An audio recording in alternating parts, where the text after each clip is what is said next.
ঘরে বসেই chocolate cake খেতে চাইলে এই রেসিপিটি তোমার জন্য। এখানে আমি খুব সহজেই আর খুবই সামান্য উপকরণ দিয়ে এই রকম চকলেট কেক কী করে বানিয়ে নেওয়া যায় সেই রেসিপি তোমাদের সঙ্গে শেয়ার করেছি। দেখে নাও কেকটি কতটা সফট হয়েছে এবং কতটা স্পঞ্জি হয়েছে। কেউ ভাবতেই পারবে না এই কেকটা আমি শুধুমাত্র অরিও বিস্কুট দিয়ে বানিয়েছি।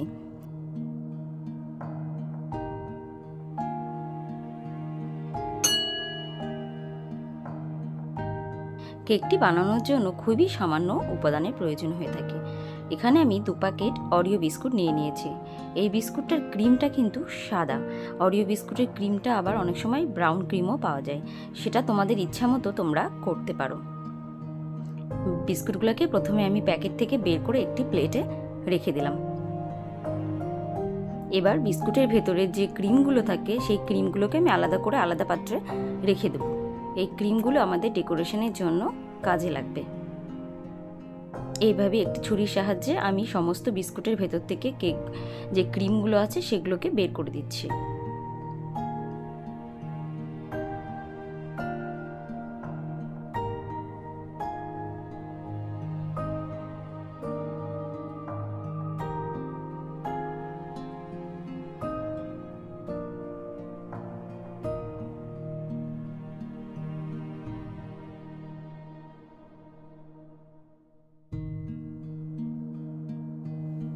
সমস্ত ক্রিমগুলোকে বের করা হয়ে গেছে। এবার আমি এই বিস্কুটগুলোকে হাতের সাহায্যে ছোট ছোট টুকরো করে ভেঙে নেব, কারণ বিস্কুটগুলোকে আমাকে এখন গুঁড়ো করতে হবে।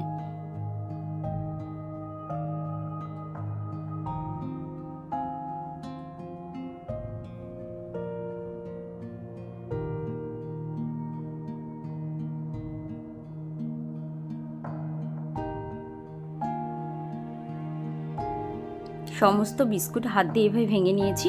এখন এটাকে মিক্সির মধ্যে বিস্কুটগুলো রেখে দিলাম গুঁড়ো করার জন্য। দেখো এইরকম সুন্দর পাউডার তোমাদের বানিয়ে নিতে হবে, যার মধ্যে কোনো রকম যেন বিস্কুটের টুকরোর মতন ভাব না থাকে। বিস্কুটের পাউডারটা একদম স্মুথ পাউডার বানিয়ে নিতে হবে।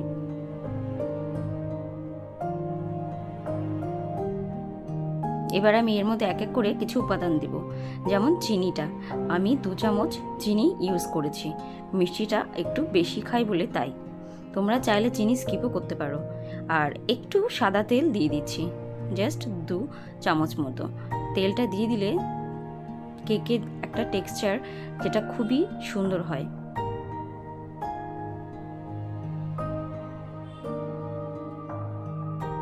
আর আমি 1 কাপ মতো দুধ নিয়ে নিয়েছি, নর্মাল দুধ এটা। সেই দুধটাকে অল্প অল্প করে মিক্স করে আমি ব্যাটারটা তৈরি করব। দুধ দিয়ে ব্যাটারটা তৈরি করলে কেকটা খেতে খুবই টেস্টি হয়। হ্যাঁ, তোমাদের কাছে যদি দুধ না থাকে বাড়িতে, তাহলে তোমরা জল দিয়েও কিন্তু ব্যাটারটি তৈরি করে নিতে পারো। দুধটা আমি একবারে সবটা নেব না, অল্প অল্প করে দুধটা দিয়ে স্মুথ ব্যাটার তৈরি করব।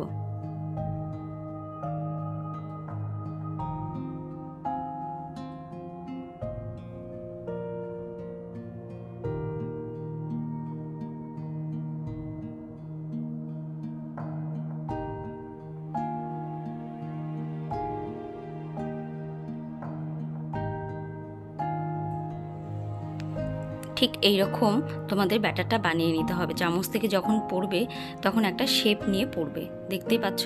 ঠিক এইরকম ব্যাটারটা তোমাদের বানিয়ে নিতে হবে। এবার একটি আমি স্টিলের পাত্র নিয়ে নিয়েছি, যার মধ্যে আমি কেকটাকে তৈরি করব। তোমাদের কাছে কেক টিন থাকলে কেক টিন ইউজ করো। আমি জাস্ট সাধারণ বাটিতে, স্টিলের বাটিতে কি করে কেক বানানো যায় সেই রেসিপিটি তোমাদের সঙ্গে শেয়ার করছি, যাতে যে কেউ বাড়িতে চাইলে কেকটা বানাতে পারে। তো একটু তেল দিয়ে বাটিটাকে জাস্ট একটু গ্রিস করে নিলাম, যাতে কেকটা আমাদের আটকে না যায়। এবার সবার লাস্ট একটা উপাদান যেটা আমাদের দিতে হবে সেটা হচ্ছে ইনো।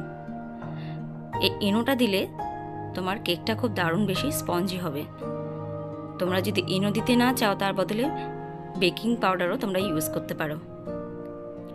আমি প্রথমেই বলে দিয়েছি তোমাদের বাড়িতে থাকা খুব সাধারণ উপকরণ দিয়ে কেকটি তৈরি হবে। ইনোটা দিয়ে কিন্তু খুবই ভালো করে আমাদের হালকা হাতে মিক্স করে নিতে হবে, খুবই জোরে জোরে কিন্তু মিক্স করা যাবে না। সমস্ত ব্যাটারটিকে আমি এই স্টিলের বাটিতে ট্রান্সফার করে নিচ্ছি। তোমাদের কাছে স্টিলের বাটি না থাকলে যদি সিলভারের বাটি থেকে থাকে সেটাও হবে। এক কথা, যে কোনো পাত্রেই তোমরা এই প্রসিডিউরটা ফলো করলে কেক বানাতে পারবে এবং খুবই দুর্দান্ত খেতে হয়। একটু হালকা ট্যাপ ট্যাপ করে নিচ্ছি যাতে নিচে কোনো বাবলস না থাকে। আমি ইন্ডাকশনে কড়াইকে আগে থেকে 5 মিনিট আগে প্রিহিট করতে বসিয়ে দিয়েছিলাম। জাস্ট কড়াইটার মধ্যে এরকম একটি স্ট্যান্ড আমি দিয়ে দিচ্ছি।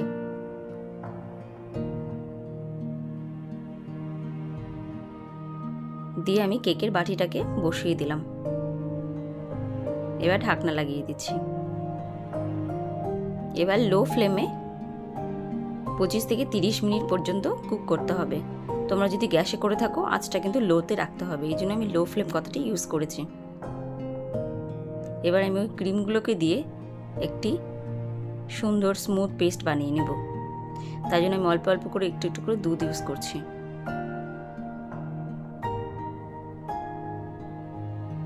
আমি ক্রিমটাকে একটু কালার করব, তার জন্য আমার কাছে বাড়িতে এরকম ভ্যানিলা কাস্টার্ড পাউডার ছিল, সেই পাউডারটাকে আমি ইউজ করছি অল্প অল্প করে, যাতে ক্রিমটার কালারটা দেখতে এরকম অরেঞ্জিস কালার হয়। কালারটা সম্পূর্ণ অপশনাল, তোমরা চাইলে কালার করতেও পারো, চাইলে সাদা ক্রিমও যেমন ছিল তেমনই পেস্ট করে ইউজ করতে পারো। 25 থেকে 30 মিনিট হয়ে গেছে। দেখো কেকটা খুব সুন্দর কুক হয়ে গেছে। আমি একটি নাইফ ভালো করে ভেতরে দিয়ে দেখলাম যে কোনো রকমের কাঁচা ভাব নেই। কেকটাকে নামিয়ে ঠান্ডা করে নিয়েছি।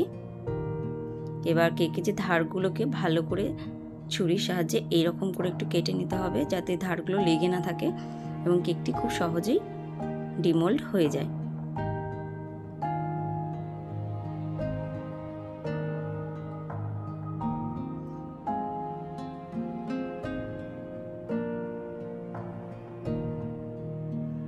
এবার আমি কেকটিকে এরকম করে উল্টে নিয়ে জাস্ট একটু পেছনে এরকম ড্যাপ ড্যাপ করলেই কেকটি কিন্তু খুব সুন্দরভাবে ডিমোল্ড হয়ে যাবে।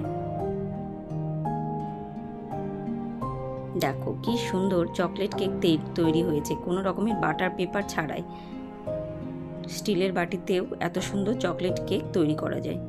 তোমাদের শুধুমাত্র কিন্তু এই রেসিপিটি ফলো করতে হবে। এবার আমি কেকটিকে কেটে জাস্ট দুটো লেয়ারে করে নিয়েছি একটু ডেকোরেশন করার জন্য। দেখো কি সুন্দর দুটো লেয়ারে ভাগ হয়ে গেল।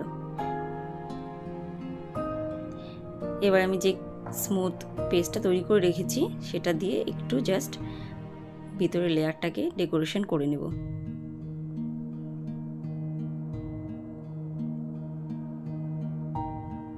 আমি খুবই সাধারণ করে একটা ডিজাইন তৈরি করেছি, তোমরা তোমাদের ইচ্ছা মতো ডিজাইন ডেকোরেশন করে নিতে পারো।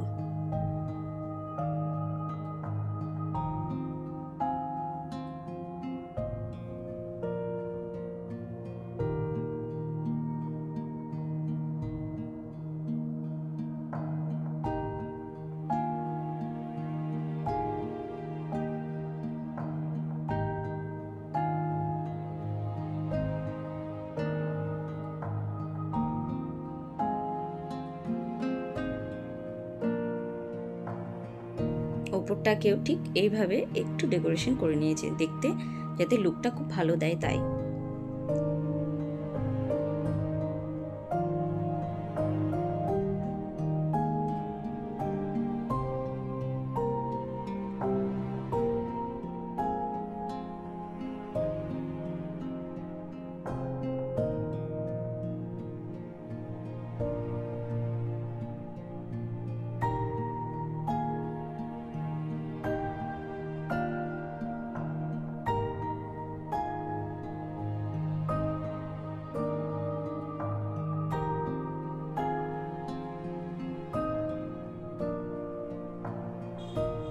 তো বন্ধুরা, রেডি হয়ে গেল আমাদের ওরিও বিস্কুট চকলেট কেক, যেটা খেতে কিন্তু খুবই টেস্টি হয়। তোমরা কিন্তু কারো জন্মদিনেও এরকম কেক বানিয়ে তাকে সারপ্রাইজ দিতে পারো। খুবই ইজি, যে কেউ এই কেকটি কিন্তু বানাতে পারবে। আর দেখো কতটা স্পঞ্জি হয়েছে, আর খেতেও কিন্তু সেই দুর্দান্ত। আমি একটু কেটে তোমাদের দেখিয়ে দিচ্ছি। রেসিপিটি যদি তোমাদের ভালো লেগে থাকে অবশ্যই কিন্তু লাইক করতে কেউ ভুলো না। আর অবশ্যই তোমরা যদি এরকম কেক আরও দেখতে চাও আমাকে কমেন্ট করে জানাতে পারো। দেখে নাও কতটা স্পঞ্জি এবং টেস্টি চকলেট কেক রেডি হয়েছে শুধুমাত্র অরিও দিয়ে। এরকম ভিডিও আরও পেতে চাইলে অবশ্যই চ্যানেলটিকে সাবস্ক্রাইব করে রাখতে হবে।